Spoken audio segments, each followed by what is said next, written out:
Well, here goes the second attempt of episode 56. I am Ian and I am joined by Mike, and we are here to talk about everything football and Premier League. Not Super League, because fuck that shit. But I think we've done that one to death. We did do that one to death. It only lasted 48 hours and we talked about it for about 3 weeks. So, hey ho. Right. Shall we crack on straight away? I think it's always good to start with Goal of the Week. Over to you, Mr. Hawes, for Goal of the Week. This has been a very, very hard decision. And I think this is going to be kind of open to discussion. And I'm willing to take your thoughts on this. Because on our polls, we run a weekly poll on Twitter to vote for your Goal of the Week. Obviously, we put out our suggestions and then we obviously put it to the polls and see what you guys decide. There were some absolute bangers this week. Aubameyang, Newcastle versus Arsenal. What a goal that was. A brilliant cross from Gabriel Martinelli. Aubameyang with some weird Bundesliga type pose up in the air. In it goes. Absolutely brilliant goal. Danny Welbeck. It's nice to see him playing. He could have bagged a few more goals than he did, but his goal was absolutely brilliant for Brighton against Leeds. Kai Havertz, his first one, Chelsea versus Fulham. Gareth Bale, his second one, Spurs versus Sheffield United, I thought was a brilliant goal. Likewise with Heung-min Son, I thought it was a brilliant goal. And then we've got Mikel Antonio's 1 and 2. Personally, I would like to put Aubameyang in there, obviously, because I'm an Arsenal fan and it was a brilliant goal. Yep. We've got to narrow it to 4, haven't we? I think. Yes. So I think Aubameyang should go in there. I think Gareth Bale's got to go in there, not only because he scored the goal, but all 3 were pretty good. Yeah. So I think he's got to go in there just for that performance. And that leaves 2 spaces. So part of me wants to say Antonio, but the header I think was the best goal. So I'm going to nominate him, and that leaves you with an extra space. I've sort of okay, that sounds good. So make sure you are on Twitter. They will be on there at some point soon to make sure you get your vote in for Goal of the Week. Right, we've had an interesting week of football. Some ups, some downs, but all round pretty good, I would say. And that leads us on very nicely to 1 good, 1 bad. And being as you kicked off first, Mike, I think it's only fair that you take us through your 1 good and 1 bad for this week's game. And I'm not talking about Europa League. No, neither am I. So Arsenal versus Newcastle, or Newcastle versus Arsenal, was a game that I felt, given Newcastle's recent run of performances, they were going to pose more of a threat to us. However, I think without their talisman, I think just recently, Joe Willock, I think they kind of flopped a little bit. I've got to say, I was impressed with the performance for a change. It was a bit slow at times, but it was patient. And I think my 1 good is to keep a clean sheet. We had Matty Ryan in a goal, which was nice to see. It's something that we'd spoken about a couple of weeks ago, whether we feel, obviously, with the league position, we've got him in on loan. Do we think with some of the flappy hand ski moments that Bernd Leno has had recently, is it time to give Matty Ryan a run? Apparently he's been doing well in training, which is why he's been given the nod in the Premier League. But personally, I think it was also to rest Bernd Leno for the Europa League, considering we need then to win on Thursday. Aubameyang, was good to see him playing as well. I think he only got about 65 minutes under his belt, but I mean, it wasn't too long after he'd scored his second goal that he actually come off. And I think that was with the intention of resting him before the Europa League game. So yeah, my 1 good is the clean sheet. My 1 bad, Uh, he's just come back from injury. I do feel sorry for him. David Oye's getting injured. That's probably him done for the rest of the season now. It looks like a suspected hamstring tear, or it's a hamstring injury. So it's very unfortunate because he's just come back after a small surgery as well. But yeah, he's now out, and I've got to say we did look quite solid with him in. But Callum Chambers, when he come on, he's filled in really well at right back when he's been deployed there, but also looked fairly solid at centre back as well. So yeah, my one good is the clean sheet. My one bad is David Luiz's injury. Very, very good. So I will get on to a couple of other questions a little bit later on in the show, so stick around for that. But Bernd Leno, you mentioned him there. He didn't play and he kept a clean sheet, which is the first clean sheet you've kept in a little while, if I'm not mistaken. Mm-hmm. With a must-win game coming against Villarreal, and the fact that you need to really keep a clean sheet to make sure that you win it, do you put him in? Or do you stay with Matt Ryan? Me personally, I would like to see Matty Ryan be given the opportunity in the Europa League. I know it's kind of a shit or bust game because we need to obviously score. We played away, I think, in the first leg, so it was crucial that we got the away goal. After the first 2 goals went in, I've got to be honest, I was really close to switching it off.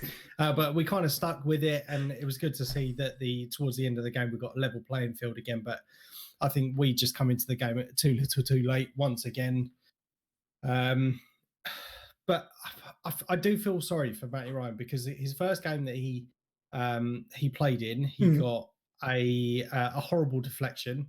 So it wasn't the ideal start that he wanted. And in the second game that he played, he got a penalty, which was it was going to be difficult to save as well, and being kind of talk about being thrown into the deep end. But I think he looked fairly solid. There was talks, I have seen reports of him shouting to some of the defenders in different languages, obviously just to make sure that people understand what they're doing. He does seem to command his area really well. Mm-hmm. Does come out and grab the ball when needed. I would be tempted to start him, and I have seen that there are possibly talks of Bernd Leno wanting to leave at the end of the season, which could in the long run, if his form continues as it has been, be good for Arsenal.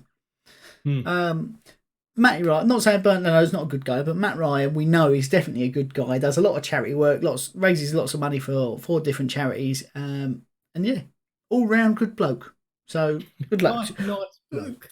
Good luck to him. I wish him all the best because he's one of those that actually, even when he was at Brighton, wasn't he? Mm-hmm. So even when he was there, he was one of those players you go, actually, he would be quite interesting to have a pint with and just talk about life. he seems like just a decent geez. So let's move on to last night's fixture. Well, it may have not been last night, depending on when you watch this or listen to it. But West Ham took on the mighty Burnley at Turf Moor. Burnley in very good form. They'd just beaten someone 3-0. I can't remember who it was. I want to say Wolves, but I don't know if it was Wolves. 4-0. 4-0. Okay. I was wrong. Look, I think it started already. It was Wolves. But it was Wolves. Well, you can't have all the information right all the time, can you? But they in fairness, they played really well against us. They were solid. They were lobbing in balls. And I just think it was one of those cases that we were the better team on the night. Played slick attacking football. Lanzini came in, played really well. Benrahma had the game of his life. But my one good is the whole round team performance. We played well. And we got a good result against a strong Burnley team that were playing well. My one bad is watching that game. There were a number of times, or twice. One was a penalty, and the other was in the first half where Souček put in a tackle, and I went, "Oh no! What have you done that for?" Thinking he's going to walk, but Anthony Taylor managed the game really well, and it's the first time I'm saying this in a long time. I was actually happy with all the refereeing decisions.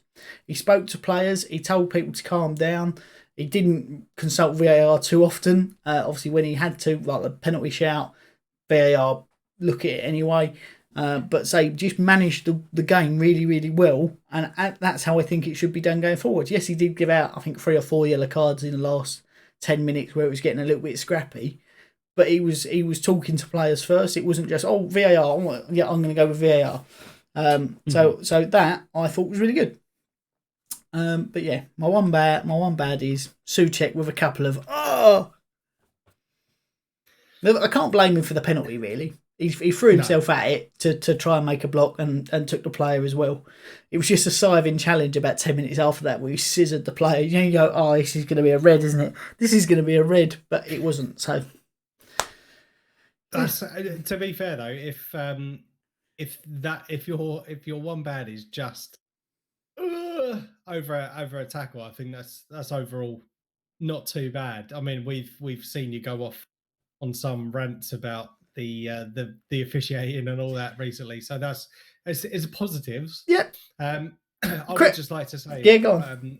Obviously with West Ham's performance, we have seen, I wouldn't say the West Ham of old fairly recently, because you've had a run of good results. Yep. There have been some questionable ones as well, which obviously we have spoken about on the channel. Yep. Do you think that after that fixture, West Ham are back at their best that they have been this season? And do you reckon it will stay that way until the end of the season? Obviously, we've only got 4 games left to go now, haven't we? So yeah, I mean, personally, I would say we've got one difficult game to play, and this is the dangerous part, is because when we look at fixtures as West Ham players, I'm not a player, it's West Ham fans, we look at fixtures and go, we should get 3 points there. Chances are we're going to lose. A bit like the Newcastle fixture. We should get 3 points there. That was the West Ham I grew up watching. We should get 3 points there. Oh, no, we didn't. Burnley gave us the ball, and we had our attacking players on. We had Fornals on, who was unbelievable.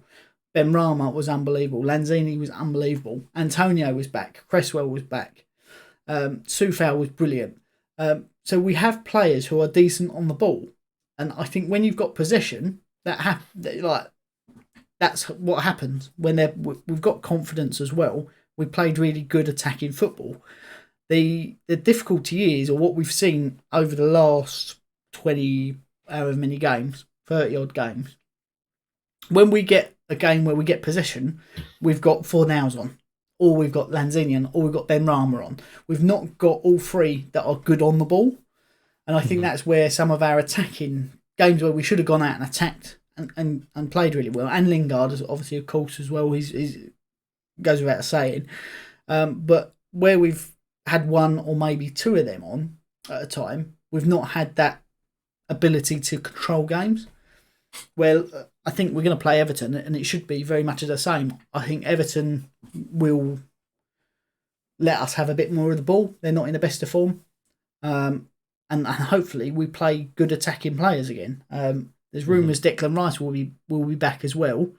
So that changes it slightly, I think. But for the most part, I do think we should continue in this form, providing injuries and whatnot in the next few games.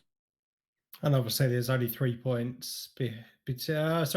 No, 3 points. 3 points between you and Chelsea. Obviously, we've still got Chelsea to play next week. Yep. Next Wednesday. The goal difference I've just seen, there is 11 goals. So unless we give them an absolute tonking and they slip up in their remaining games, which is a possibility. Yep. Do you think that this is about where you're going to finish now?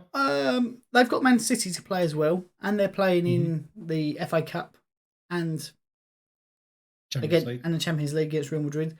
They've got to play Leicester twice, once in the FA Cup, once in the league. So they've got arguably the much harder running. I think from a West Ham perspective, we shouldn't be focusing on where are we in the league, who's above us, how many points. Just concentrate on the next fixture. Let's win this one. If we put points on the board and everything goes our way, then fantastic. If it doesn't, we've still had a bloody good season, you know.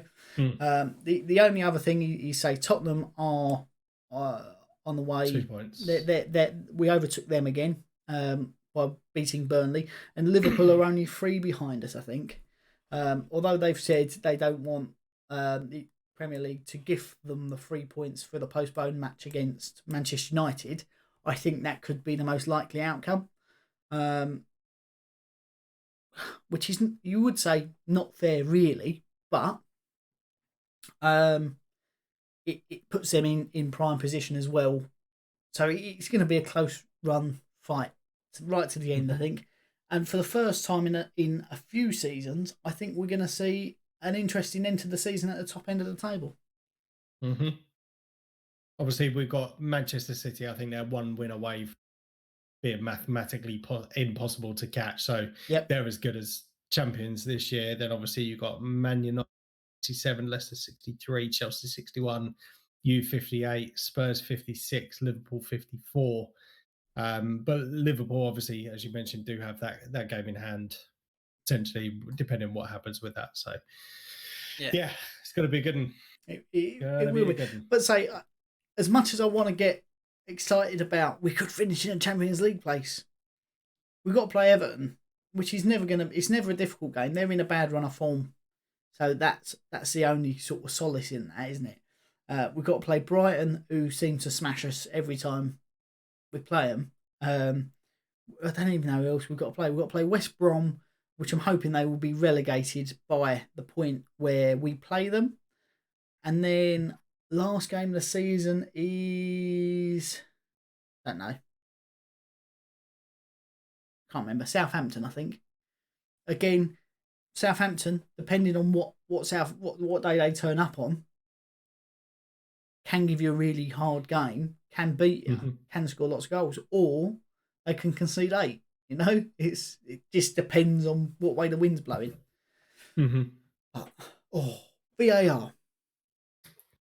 I said there was no controversies in our game, and I said that refereeing should get credit where credit is due, and I gave that.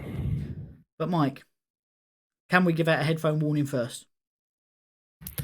Please check your ears before the next announcement. There we go. Solid 9.5. I'd give that. So obviously, I had no qualms about VAR decisions in the game. You said there was a couple over the weekend, which you got sight of. So what were they? Firstly, there was none for our game. There wasn't really that many bad decisions or bad tackles or anything like that. So there was none in our game, but there was 2 that I'd managed to pick up. So the first one was for Southampton, I believe. Vestergaard being sent off. He got sent off. I'm not sure the logic behind it. Obviously, it went to VAR, but for me, he got the ball first, and I think it was the follow through which went on Jamie Vardy, and he kind of rolled his ankle a little bit. But for me, the most important thing is that he got the ball, and I can't quite work out why he got the red card for that. Granted, I haven't seen everything about that challenge, but for me, even the commentary team was like, well, that he's got the ball, so I couldn't work that one out, so I need to do a bit more research on that one. But for me, that was questionable. I have a theory on that one though, and that is we saw last week Fabian Balbuena given the red card for catching a player after getting a ball, and I think possibly that could be the Premier League saying we need to be consistent with this, regardless whether it got overturned or we think it's wrong. If we now go, that's not a red card, then why was VAR give it? I think that's them trying to be consistently bad. Which is something that we haven't seen all season, so why start now? Well, you've got to correct it at some point. They've got to be consistent at some point. The fact they should be consistent on correct decisions, not bad decisions, but... to be honest, I will be very surprised if that doesn't get turned over the way your one did.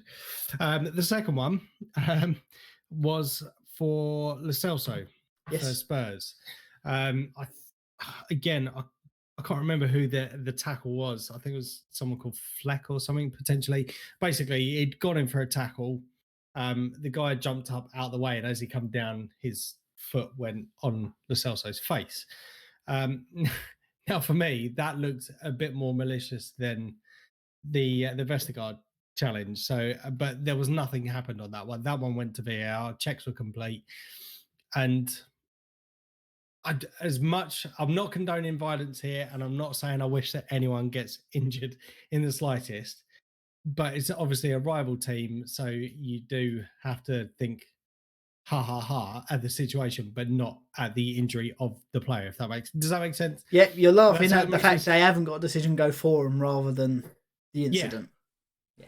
Because the guy's just had a hefty, like probably 15-stone bloke stand on his face and nothing. Absolutely nothing. John Fleck wouldn't look out of place in a Sunday League team, would he? Turning up on the bevs, he again, fag in the end. Yeah, seems like a nice geezer, but you can see a bit of shithousery about him, 100%. Yeah. No, I do agree. It's always nice to see decisions not go for Tottenham, but when you're jumping for challenges, you are aware of where you're landing, and of course you are. You okay? If we'd seen the movement to try and get out of the way. When you landed, he might have landed awkwardly, but you don't just go, I'm going to land on your head. It's not one of those things. But yeah, no. So two bad decisions really from VAR again. It would be nice to get. Do you know what I'm after? Like when we was all celebrating when Vardy was going to break Van Nistelrooy's record of most games scored in consecutively. I want us to try next season to do the most consecutive weeks without VAR controversy. I'll have to get a little chalkboard or something. Yeah, like you get those signs, 0 days since an accident at work. How many weeks since the last VAR controversy? I don't think we're going to get above 3, personally. But I would like it to be... I think that's ambitious. I don't think we'll get above 2. Well, we'll wait and see, won't we? We will wait and see. The one thing I do have to say about VAR is that it's now affecting some of the best goal celebrations in the league. Antonio has confirmed it himself. He does not want to celebrate goals because he's celebrated a couple and they've been chalked off for silly things, and therefore it is ruining the game. Because who doesn't want to see him running around like Homer Simpson or doing that funny galloping thing or just whatever he's doing, a little dance? His celebrations are phenomenal, and VAR has ruined them. They said there won't be any more. Yeah, and I think that takes for any goal or any celebration across the Premier League, doesn't it? I mean, even we've seen some of the VAR decisions this year have been really, really questionable for toenails. We've said this before, like armpits and just fractions offside. And that's a rule that needs to be looked at this year. I do think even if it is offside, if the celebration's worthy, then the goal stands. Yeah, damn right. Why not? If it can be memed, then it can stay as a goal. Now, I do think we're going to see a major overhaul personally in the summer. I can't see them sticking with the rules and the regulations the way they are. So I think there'll be some rule changes and some maybe procedural changes. I think that's a must. If they don't, then I think the Premier League are going to start seeing the same sort of problems with fans protesting against them as they have done against the Super League and against owners of clubs, because the VAR is ruining it.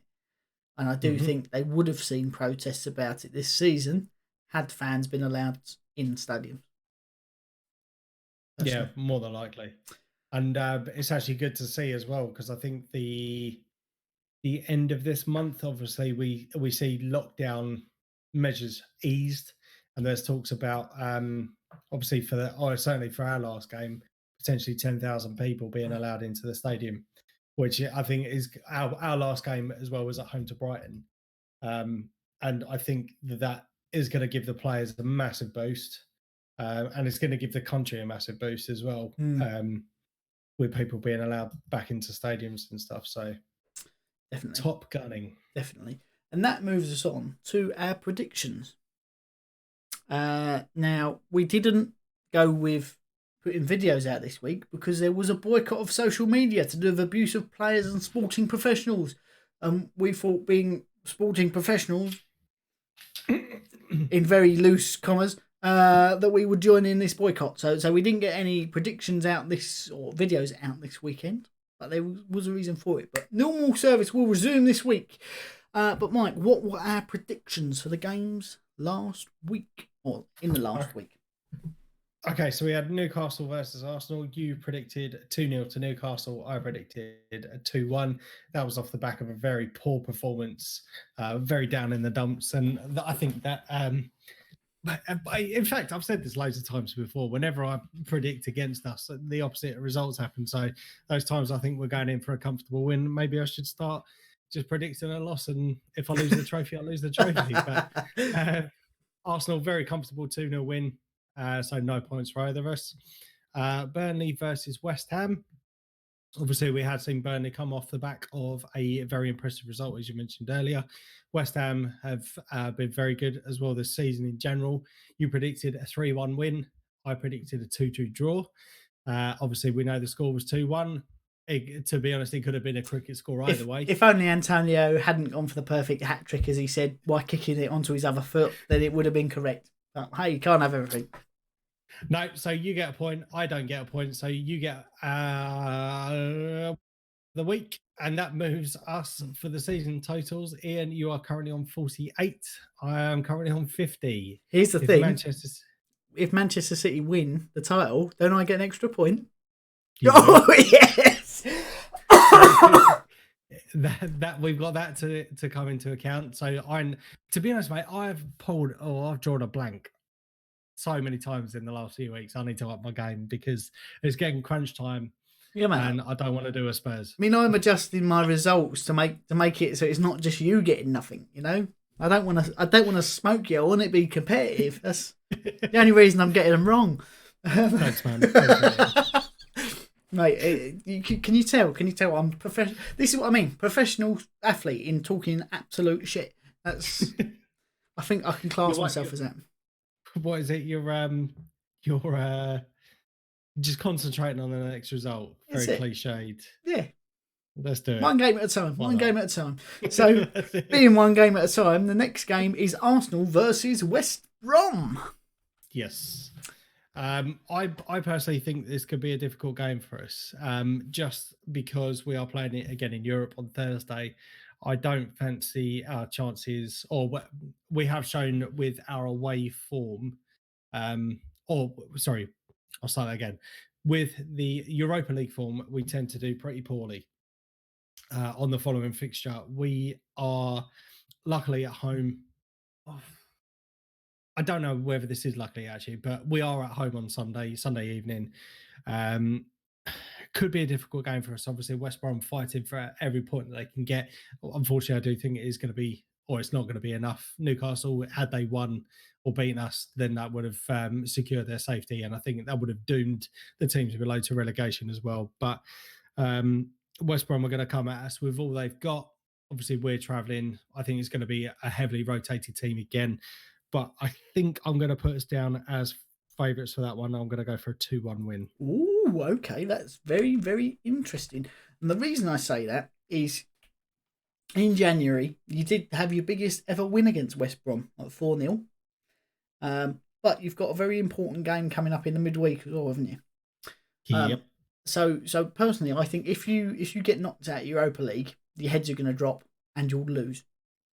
I think Matt Ryan may play in the Europa League, but then won't play in the Premier League.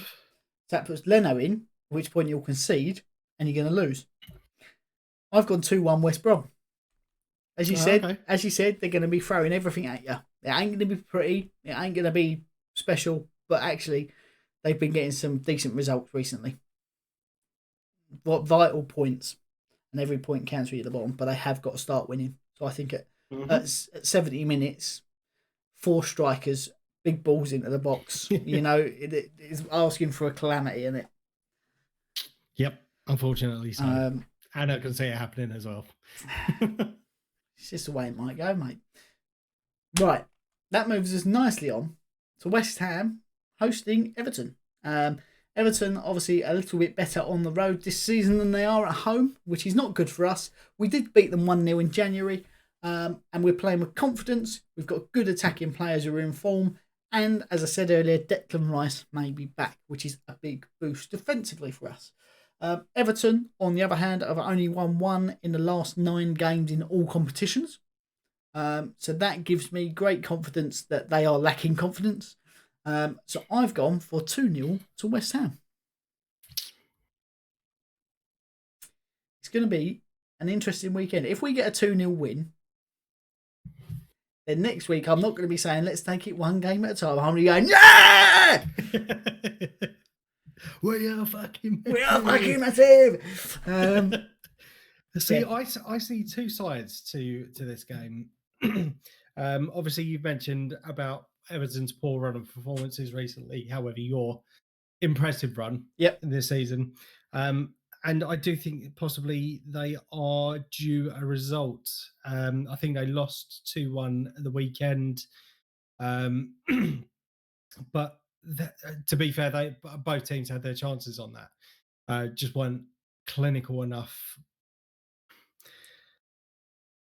There's a part of me that's torn on this one. Do I go for a 2-1 win to West Ham or a 2-2 draw? Ooh. Oh, I'm going to go with my original. I'm going to go 2. Sorry, you broke up there. You're going to go 2 what? 2-2. 2-2. I hope not. I hope we score 2, but I hope they don't. So that is this week's lineup predictions. No, it's not. That's this week's predictions. Let us know what you think those scorelines are going to be in the comments section below. Right, some news. Jose Mourinho. He's not out of a job for long. Everyone thought he was going to end up being the Portugal manager at the end of Euros, but joining Roma. Back to Italy. He did really well with Italy in his last appearance there with Inter Milan. So will he do the same with Roma? New owners, obviously investing in the squad and giving him guarantees of that, because otherwise why would he go there rather than managing his home country? What's your opinion? Will he succeed? I don't know. Some really good teams out in Italy.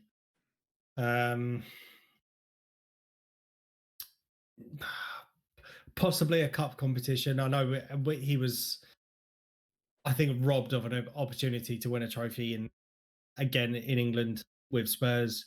As much as it pains me to say, I think being the manager, there was a possibility of a trophy there. Yep. But to be honest, I mean, personally, I think a cup competition, but maybe in a couple of years, a league. But I don't see it happening. That's it. In all honesty. So some success, but not completely successful. Some big clubs to contend with that have seen revivals recently. Obviously, you said about Tottenham missing a chance to win a trophy there. They haven't done. They did obviously play well against an already relegated team. But they're struggling to get in a manager. Nagelsmann, who they were favourites for, has gone to Bayern Munich. What's his name? Tagstone, whatever. I can't remember his name. The Ajax manager has said no, he's not joining. A number of people have allegedly turned them down from their approaches, so that leaves them with Mason Ryan for the rest of the season, because they've said they're going to look at it in the summer. Do you think they cut their nose off to spite their face, even though he was playing a little bit negative football? Yes. Again, it just come at such a bizarre time. I couldn't quite understand it. I mean, on the eve, as we mentioned last week, or not last week, the week before, that they were on the eve of a cup final. Yep. And the timing of it was really poor. See that with the Super League chat as well. I mean, it may be that the whole Super League business, which I have heard rumors that was one of the reasons as to why. That's about because he was going to speak out against the owners. But it was really bizarre timing for me, and it does make sense just to not upset the apple cart even further, just to keep with Mason Ryan until the until the end of the season. I think that's going to be the best opportunity or best thing for the club, but I don't know who they would get in. No, there's not really anyone of quality, is there? I mean, Brendan Rodgers has turned them down. The only person that you could put in there, well, there's two people I think that are already managing the Premier League who would see it as a step up. One being Sean Dyche, but is he going to play that attractive, fast-flowing football that Tottenham want? Possibly not. You know what you're going to get. It's going to be solid. You're not going to concede, but you are going to score goals. You are going to be competitive. If he's got a different calibre of player, that may change. The other one, Graham Potter at Burnley. He's playing that style of football that Spurs allegedly want. And he's doing it on a shoestring budget at Brighton. I think personally he's done really well in the Premier League. Maybe needs a few more years to see whether he can keep it up. But possibly a Graham Potter. Who knows? Right. Manchester United. No one likes them anyway. And the Manchester United fans don't like the Glazers as before the Super League, did they? But this week, they did get a game completely postponed by one doing protests outside of the grounds. Then allegedly, one of the security people opened a gate for them to get in. Manchester United completely dismissed that and say they'd broke in. But I've been to Old Trafford. There's no way you're breaking into that place without being seen on camera doing it. So if that was the case, then I would have thought they would have gone, no, here's the footage of them breaking in. So, what do you make of it? They've been bottling police. They've got games postponed. Will the Glazers sell? No. You don't think so? No. It's something that we've seen potentially at our club as well. Just because, I mean, we have seen fan power, finally. With the whole Super League business. But in terms of ownership of a football club, I don't think that they are just going to go, oh, do you know what? We made a cock up. We don't deserve this club anymore. They're making billions or millions out of the club. Yeah. I don't think they really care what the fans think of them. I think you are correct. Yeah, I genuinely, it's the same as something we can obviously touch on a bit later on as well with the whole Arsenal situation. But no, I would be very surprised if they do go. So I'll be very here's the thing. We'll get onto the Arsenal one in just a second. Manchester United are valued on the market at around £3 billion, right? Which is because they are such a global brand. They have a big presence in Asia and India. So £3 billion. When you look at that, Old Trafford is an aging stadium. So do they redevelop it? Do they build a new one? That's another cost that's not going to be included in the £3 billion that someone buys it for, or buys their share of it for. Manchester United fans expect £200 to £300 million a year to be spent. Okay, that's not net, but they recoup some of that through player sales, but they expect 2 or 3 big players every year. That's a cost that's not included in it.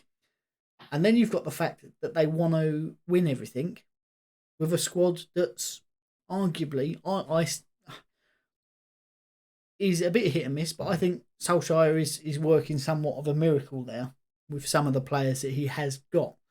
So with that all in, I think it's personally unlikely that it's going to be sold. However, Mr. Eck from Spotify, that's where most people will know him from. He's obviously got fingers in other pies, as all businessmen do. But he has reached out to Kroenke, the Kroenke family, allegedly looking at a £1.8 billion buyout. When I say quid, Great British pounds. That's just the Essex in me. £3 million. No, £1.8 billion. He's claiming to be an Arsenal fan, as most owners do when they first take over. I am a fan of the club. I always have been. He seems to want, as a fan, to run the club for the fans, which is good. Would you be glad to see the back of the Kroenke family? Yes, but I think this is a very difficult one, and it's something obviously that I've certainly had conversations with other Arsenal fans about, and I'm very torn on this because, granted, we can't go out and spend the likes of your Manchester United, Manchester Cities in terms of player transfers and all that sort of stuff, because that's just not the way that the club is run. And we can't exactly complain in terms of recruitment, because I think for the last 2 or 3 seasons we have broken our transfer record. So we've had Thomas Partey come in, granted he wasn't a club record, but Thomas Partey's come in. We've had Aubameyang come in. We've had Lacazette come in. We had Mesut Ozil. Granted, he was back in 2013 or whatever. Pepe, yeah, is another one. So it's not like they're not investing into the club. It's just I don't think they're investing for the players or for the volume of players that people expect to see. Granted, we see other clubs doing good bits of it, or we do see other clubs doing good bits of business, and then we're expecting one player to kind of change our season. It's good that we've got rid of a lot of dead wood off our books this year. I think that was certainly something that was key, because that freed up a lot of wages. Obviously, in a very difficult climate or market as it stands at the moment, obviously with COVID and stuff. But I think one of the areas as to why we don't want the Cronkies looking after it is because they don't really seem to have the fans' best interest at heart. We have seen heavily recruited into or funded into his NFL projects. I can't remember exactly who it is that he looks after. Tampa Bay Buccaneers. Oh, okay. So they have heavily invested into that American franchise, and I suppose that's his own country and probably his first love, whereas Arsenal appears to be kind of just like a business to him. So it doesn't really seem to understand the values of the Premier League, of the Arsenal family or the Arsenal culture. And I was watching an interview with Thierry Henry from yesterday on Monday Night Football, where him, Dennis Bergkamp and Patrick Vieira, I think it is, have all talked about going in with is it Daniel Ek? Yes, to obviously take over, and apparently the bid is coming. There have been talks already about it, and I think one of the things that Thierry Henry is really passionate about is that he is an Arsenal fan and he loves the club, but he feels that the Arsenal Supporters Trust don't really seem to get involved in any of the decisions in the running of the club. But they were talking he was talking yesterday about having a member of the Arsenal Supporters Trust on the board, because apparently they used to do it pre-Kroenke era, but since obviously they become majority shareholders, they haven't really had that sort of thing. So there wasn't the fans' best interest. Whereas if they were successful in that bid, the Arsenal Supporters Trust will obviously are acting on behalf of the fans, and they can then have a say on how the club is run. And I really, really like that idea. So in terms of do I want to see them out? I think it would be good for a change. Because we haven't really, whilst we have seen investment into the club, I don't think it has, or the purse strings haven't been loosened as much as they possibly could have.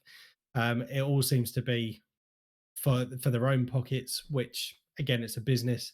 But I think Arsenal needs to go back to what it was 15, 20 years ago, and start reconnecting with the fans again, because obviously with the way the last couple of seasons have gone for us, the way that the club has been run, Arsenal fans aren't happy about it, and I think it would be brilliant to see that sort of respect paid back to the fans. You're the people who put the club in the position that they are in by spending the money over the years and supporting them through thick and thin. And yeah, to have a say in the football club, or even to know what's going on in the football club, is that sort of hat tip to the fan. So, with that being said, if Mr. Eck, Mr. Spotify, takes over,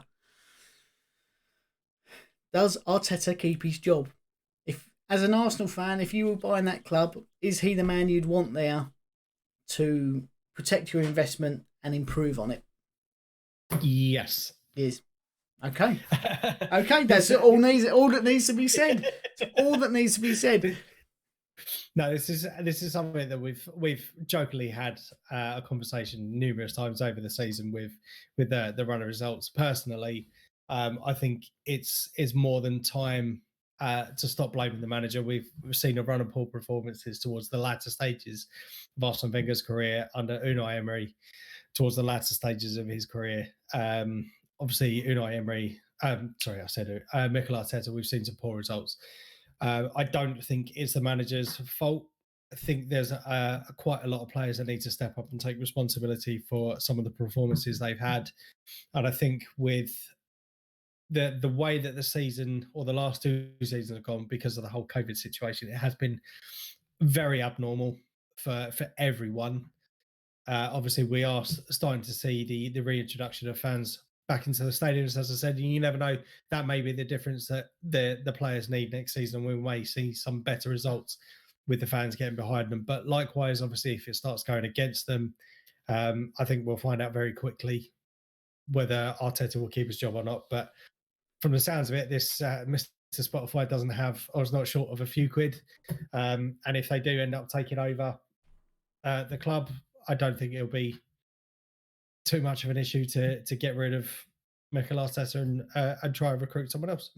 I personally think he will see out the season now. We are that close. If you don't win the Europa League, then that causes a problem. He may lose his job after that. If you, like, for example, if you get knocked out now, then I think that may be sort of a done deal.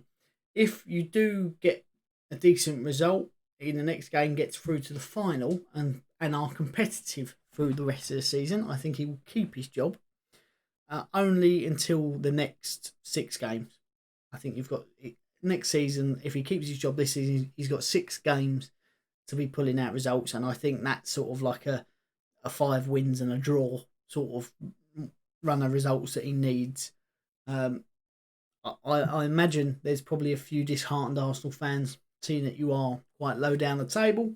And I think the other thing is, if you drop down to the bottom half of the table, that's it, like this season, regardless whether you win the Europa League, I think he's done. I as Arsenal and the history of the club, I know obviously there's been a lot of changes since Wenger left, but what was it, 20 years consecutively in the top 4? From going from that, the playing squad hasn't changed that much. Okay, you've not been as competitive in the last few years, but you've not been spending the same money. But from that's a sharp drop off from 20 years in the top 4 to now we're bottom half of the table. I think that's personally too much to take. But moving on to the next bit, and this is a rumour. We've spoken about lots of money being flung about, with 3 billion for Manchester United, 1.8 billion for Arsenal, 103 million pounds is allegedly the war chest that David Moyes will be given in the summer. Is that going to go far? I don't think so. I think we're looking at 20 million for Jesse Lingard, last year of his contract. Tammy Abraham's been linked with us. Chelsea want a minimum of 40 million for him to even speak to him. So that's 60 million of it gone. Then we got to get a defender and a goalkeeper. It's not going to stretch as far as maybe West Ham fans think it will. And it's strange because if we did get £103 million to spend, then that's very good. Sorry, hang on 2 seconds. Phone call. Hello? Yeah, I know. We're doing the podcast. Yeah, okay. Yeah, I know. Sorry. Karen Brady. She says we're fucking massive. Wasn't really. I made it up. Yeah, no, but £103 million. The investments that David Moyes has made in players, he has got it right. Even though West Ham only have one scout. We've seen Souček come in, which I think is a really good signing. We've seen Soufal come in. Again, another shrewd signing, £5 million. Craig Dawson, £2 million has been solid. A decent defender. Okay, yes, he's coming towards the latter part of his career, but still he's doing a job. Said Benrahma, I think we're yet to see the best of him. I think we've seen flashes, and last night against Burnley was brilliant. If, as David Moyes says, he's got the quality, he just needs to find that consistency level, and doing that first season in the Premier League is very hard. But I think we will see the best of him, as we have Jared Bowen in his second season. So if he can be as shrewd as he is and get the players who want to work hard, I think we'll do well. The trouble comes when we go, right, let's go and buy Sebastian Haller for £45 million. Was it the right decision? No. Did we do our due diligence on it? No, I still didn't get that out right the second time. I'm brushing over it. But £103 million, allegedly. I don't know if that's if we finish in the top 4. I imagine if we finish in the lowly 8th position, which is still mathematically possible, probably won't be £103 million to spend. But, hey-ho, that's that. Before we move on to the Hall of Fame, have you got anything else to add? I was just going to say, do you reckon you will make you? Sorry, I heard, do you think you'll make, and then nothing. Okay. Do you think you'll make the transfer of Jesse Lingard permanent? Yes, I do. My concern with it is he's trying to impress to prove a point to Manchester United and prove a point to Gareth Southgate to get in the squad for the Euros. But next season, end of next season, World Cup. Woohoo! So he'll have a point to prove then. I do think he seems happy playing his football there. He said that he almost quit football before he joined West Ham. So the fact that we are giving him some joy in his life, and the fact that he's enjoying his football and he's playing well, I think he wants to come. He has made some noises about wanting to leave Manchester United. And if he's happy playing where he's playing, why would he go anywhere else? If we don't get Champions League, maybe a slightly different picture. But I think he's going to put his own happiness over playing Champions League football at this point in his career. Mm-hmm. Although he's still a young and up-and-coming player. So. Yeah, of course. Right. Fresh-faced. Now, the biggest news of all in the last couple of weeks that's positive is the Premier League Hall of Fame. There isn't going to be a building that you can go and visit to look at trophies and memorabilia and stuff. At this point, it is all online, and it's sort of a hat tip to the people who have entertained us over the last 28 years. I was trying to think how old the Premier League is, but it's the same age as me, so I should really know that. Yes. So, the Premier League Hall of Fame. Let's go through how this is going to go, and then we'll go to the nominees who are there and eligible to be voted for right now by us, the fans. Right. In 2021, the Premier League Hall of Fame will welcome 8 inductees. Alan Shearer and Thierry Henry will be the inaugural Premier League Hall of Fame inductees. Fans will be invited to select an additional 6 former players from a 23-man shortlist. From this shortlist, 6 additional former players will be inducted into the Premier League Hall of Fame via public and panel vote. So it's a little bit like the old X Factor, where the judges get a vote and the public get a vote. Will we be listened to? I really do hope so.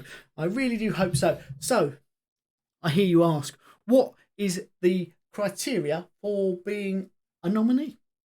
To be eligible for the Premier League Hall of Fame, players must have been retired by August 1st, 2020. That's for this induction. Only a player's Premier League career is considered in their candidacy, not their performances in other competitions during the Premier League era. So if you played really well in the Champions League for a couple of seasons and won Ballon d'Ors in Spain and whatnot, that is not counted. Players must have made a minimum of 250 Premier League appearances unless they have achieved any of the following milestones. Made a minimum of 200 Premier League appearances for one club. Been selected to any of the Premier League Team of the Decade or 20-year anniversary teams. Won a Premier League Golden Boot or Golden Glove.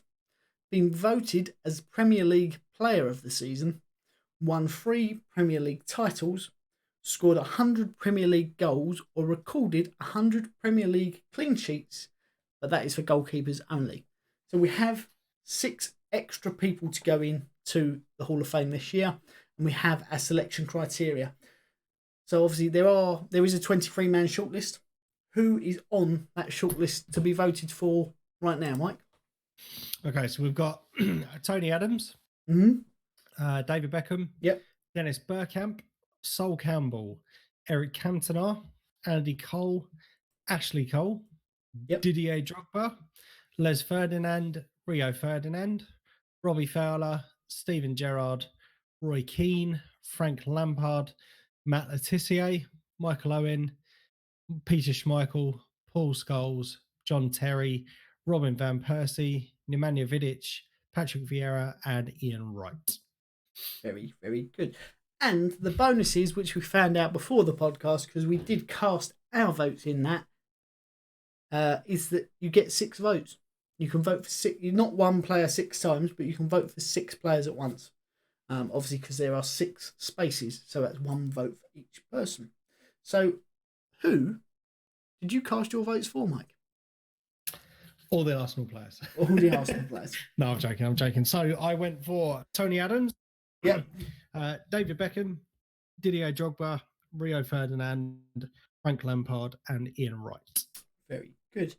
I went for Didier Drogba, Frank Lampard, John Terry, Robin Van Persie, Nemanja Vidic, and Ian Wright. Now, there are some people saying, well, but you're not all going to agree with my votes or Mike's votes. That's why you get a vote yourself. There is one that I think is very strange to be in there, and that is one Steven Gerrard. Never won the Premier League. Yes, he made 504 appearances, 120 goals, 92 assists, and 6 monthly awards. But he is always put up there with the best in the Premier League. He's best free ever to play in the Premier League. I personally don't see it. I don't get me wrong, he was a good player, scored some good goals, did a lot in other competitions, but as the Premier League goes, should he be one of the first in there? No. I don't think so. Not for me personally. I mean, I voted for ones that I knew that I watched growing up. So like that, personally, I think all of these players will eventually get into the Hall of Fame. In what order, I don't know, but I do think they are all within. They've got all got a reasonable argument to be in there.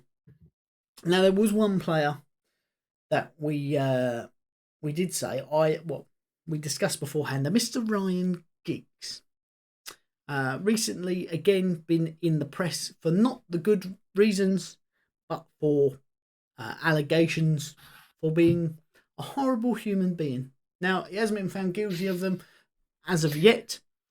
If he is, then that's horrendous, and I think he should be struck from all records. If he's not, then the other person should be dealt with. But we've seen a lot of negative press around Ryan Giggs over the last 10 years. Not just footballing wise, sleeping with his brother's missus, Obviously, this latest stuff, some arguments with people outside of pubs, all sorts of not nice things. So I think at the moment he is out of contention because some people will be saying he deserves to be in there because his Premier League stats are up there with some of the best. His assists, his appearances, the length of time he played, the amount he's won. But is he the consummate professional? At the moment, you have to say no. And that's why I think he's not included on this list, personally. I agree. But shall we get into Alan Shearer and Thierry Henry? Both two players who entertained the masses for years. Alan Shearer, obviously, most goals in the Premier League with 260. Played 441 times in total. He had the most consecutive seasons to score 30 goals, and that was 3 seasons on a trot. The most consecutive seasons to score 25 goals, or at least 25 goals, with 4 seasons. He's got the most penalties scored with 56. He also has the most penalties missed, which is joint with Wayne Rooney, I will add, with 11. The most hat-tricks in one season with 5, and the most goals in a game with 5. But that is joint with Aguero, Berbatov, Defoe, and Andy Cole. Overall, he was just a goal machine, wasn't he? Just a goal machine. Can't really argue that. No, I've got to say that a massive, massive admirer of Alan Shearer. I remember being a kid watching the likes of Euro 96, the World Cup 98, and his celebration is not only iconic. So whenever I had the opportunity to score, that would be one of my goal celebrations. Run along, hand in the air, possibly 2, back down at the 1. Just an overall amazing striker, brilliant with his head. Yep. Can absolutely thump the ball. Yeah, legend. If he played, legend of the Premier League. I think if he played now in the same conditions, obviously the pitches when he played, some were like carpets, but not generally like they are now. Not always in the same condition. The balls have changed a lot. The boots have changed a lot. The training methods have changed a lot. How the clubs look after their players has changed a lot since he retired. I think if he were to be a professional now, he would have smashed his own goal record. I really think he would have. He was just raw talent, wasn't he? Yeah. Thierry Henry. Some people might go, oh, that's a bit confusing because he's not the top goal scorer. He's not the top for assists, but he was an entertainer, wasn't he? Lightning quick, liked a goal. And personally would say he had some va-va-voom. But Thierry Henry, 170... That's a really age-related joke, isn't it? 175 goals, which is 6th overall in the Premier League of all time. He has the most consecutive seasons to score 20 goals, which is 5. That is joint with Aguero. And he has the most assists in a season with 20, which is joint with Kevin De Bruyne.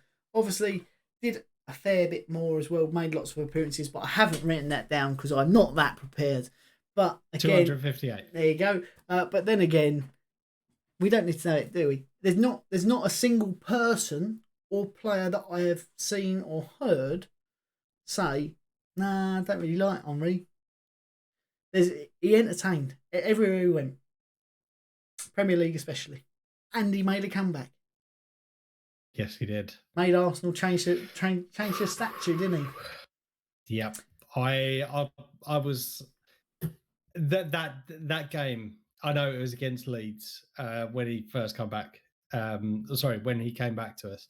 I remember watching that game, and obviously he's a player that I grew up with for Arsenal, right up there with Ian Wright for me in terms of goal scorers. Again, just raw talent. Changed games, but when he come back to us, it was actually shortly after his statue unveiling. There was talks about, obviously, with the winter break in America, where he was playing his football at the time. He was playing with the New York Red Bulls. Yep. Obviously, come back to us to help maintain his fitness. We were in a bit of dire straits at the time, but seeing him put on that shirt again, score the winning goal against Leeds in the FA Cup, wow! I nearly cried that night. That was next level for me. I do think that was one of those games where every football fan in the country was watching, and when he scored the goal, everyone jumped up. Just because it was, yes. It was brilliant. It showed he still had it. I mean, it was done. New York, he'd done Barcelona. I think he'd done the French league. He was just incredible. Yeah. I mean, it's one of those things when people talk about players. I know it's the Premier League Hall of Fame, but it is hard to not go. But he's been there and done it. Everything is. I know you've got to sort of narrow your vision to Premier League only. I do think personally there is one shoe-in out of this nominations list. Frank Lampard. Recently, obviously departed Chelsea for the second time, but 609 appearances overall, which is third ever. 177 goals, which is fifth. So he actually scored more goals than Henry. 102 assists, which is fourth overall ever. So that's amazing. And that goals and assists record for a midfielder is just phenomenal. And 9 direct free kicks scored, which is 9th overall. Joint 10th overall ever in the Premier League. But there are a few players who are not on the list.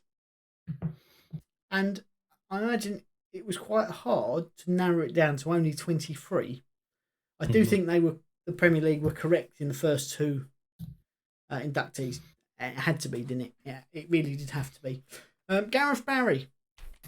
Some people will go that he did nothing, but he has made the most appearances in the Premier League. He's seen more minutes, he's seen more games than any player ever in the Premier League. 653 appearances. 653. There are players who don't make that many appearances in their career. He did it just in the Premier League. 653. It's absolute craziness. So for that feat alone, I think he's got to be in with a shout. He's got to be. Yeah. He's got to be. Wayne Rooney is also an absentee from this list. 491 games. I think that's... Go on. I was just going to say, just from what you said about the... is that they had to be retired before 2020. August 2021. When did he retire? Because he took over as manager of Derby last year, didn't he? So he was player manager. And then it's only this season. Yes, you are correct. You've caught that one straight away. But anyway, for next year's, it's not going to go up. He's retired. 491 games. 208 goals, which is only bested by Alan Shearer himself. 103 assists, which is third overall. The most consecutive seasons to score at least 10 goals with 11. And the most goals for one club at 183. Everton will rue the day they let him leave to Manchester United as a youngster. But I think definitely in the class of next year, he will be certainly on the nominations list. 100%, and will get my vote as well. Yeah, I mean we only see one goalkeeper on this list, Peter Schmeichel, arguably one of the best goalkeepers ever. There's certainly an argument for that. But in the Premier League, I think there's 2 that possibly best him. One, you might say maybe not, in David James, absolute unit of a geezer, 202 clean sheets. 443 games, and that's not true. That's not true. Ignore what I just said. He had 169 clean sheets, which is the second ever, best ever in the Premier League. 572 games, which is the 4th overall out of all players, not just goalkeepers, and the most penalties saved with 13. He did move about a bit, but you can't deny he's a keeper. He's got the stats. He's played the games. He's got the clean sheets. There's only one goalkeeper who's got more clean sheets than him. And I just read that out, which is Petr Cech. 202 clean sheets in 443 games. It's almost a clean sheet every other game. all of those at Chelsea because he definitely did do it up. Well, I think he before he you laugh about that, but I think before he joined Arsenal, it was better than one every other game. Like it was just over. It was like 0.52 or whatever. But he's also got the most clean sheets in one season with 24. You know, I know Schmeichel is really good and worthy of a spot, certainly. But I have just thought of something. Something you said about something I said. Petr Cech is currently on the squad list for Chelsea. He's an eligible player as of this year. He come out of retirement. So therefore, he cannot be nominated for this year's. I mean, we're solving problems before they get to problems, mate. We're solving problems. There is one player who is still playing, and I didn't read earlier that you had to be retired by that date. But it's certainly one player. As soon as he retires, he's got to walk him. We see him score this weekend, actually. Sergio Aguero. 182 goals, which is the fourth overall ever in 273 games. So when you look at the amount of goals to games ratio, it's just madness. If he'd played the same amount of games that Shearer had played, he's played almost 200 less. Give him another 200 games. What's he going to do in those? You know, that's mad. I know he's aging now, but do you know what I mean? That for me is amazing. The most consecutive seasons to score at least 20 goals. Obviously, we said he draws there with Henry for 5. The most hat-tricks in the Premier League with 12. And the most Player of the Month awards out of any player that's ever played with 7. Wow. People go about who's better, Messi or Ronaldo. When you look at people like Aguero, why are they not in the conversation? Phenomenal for Manchester City. And for some of that, he was there before they were really good, you know? And one which I find a little bit strange that he hasn't gone in. He's not a player, but he won the title 13 times, which is more than anyone. He got 11 Manager of the Season awards, which is more than anyone. And he got 27 Manager of the Month awards, which again, more than anyone. Sir Alex Ferguson. When you think of the Premier League, you think of the rivalry between him and Arsene Wenger. And I personally think they should both go in.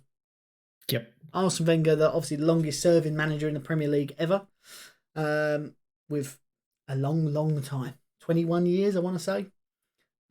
He's only been 28 years, so there's only 7 years without him. What is that about? But both of those... That is a fate that will never, ever happen again. Well, ever. I don't know, the patience that Arsenal are showing with Arteta at the minute, it might be. But say both of them at the start of their careers, maybe not the best. And if they did start now, I don't think either of them would have done what they did do because they wouldn't be given the time. That goes to say, it says a lot. But I think both of those two managers, certainly Sir Alex Ferguson, if they do put in a manager every year, which I think they should, because players are just players, aren't they? The manager brings them together as a team. But both of those certainly deserving of going into Premier League Hall of Fame. Agreed. Is there 100%. Is there anyone that you think should be added, or should be on the nomination list for next year? Because they're not going to be on this year's, obviously. I don't know whether this player is still playing. Go on. But I think it's a clear and obvious error. VAR has been consulted. Nicholas Bentner, mate. Best striker in the world. He is still playing. He is still an active player. He's playing somewhere in Italy, I believe. I think it's the second tier of Italian football. I may be wrong, but that's what I believe. That's why. As soon as he retires, mate, he's got to be on there. I do think some of these players will go in from, and this is a strange thing to be saying. Some of these players will go in from their name rather than what people remember them doing. And the way I say that is, I'd never really watched him play, but I know Eric Cantona for kicking a Crystal Palace fan. And yes, it was iconic, and it is the first moment anyone thinks of is in any compilation is Eric Cantona kicking a fan. But I don't really remember him from playing football. And I know, obviously, I've got to take into the years where I wasn't really aware of what's going on. But for me, is he better than Lampard? Is he better than Drogba? I don't think so. Is he better than Beckham? I don't think he's iconic as Beckham is. He's certainly an icon, but not as iconic. I think you hit the nail on the head there perfectly. He's definitely an icon of the Premier League. But just looking at it for 5 seasons, so from 92 to 97. Yeah. But in those 5 years, he won 4 titles. He did. Oh yeah, his goals to games ratio and his assists and everything else. He's clearly a brilliant footballer. But when he only played 4 years under arguably the best manager in the game ever, in the team that he played in, the players that he had around him, I reckon I would have done that. It's a bit like Messi at Barcelona. At 16 years old, he had Xavi, Ronaldinho, and Iniesta around him. Zlatan up top. It's hard to foul.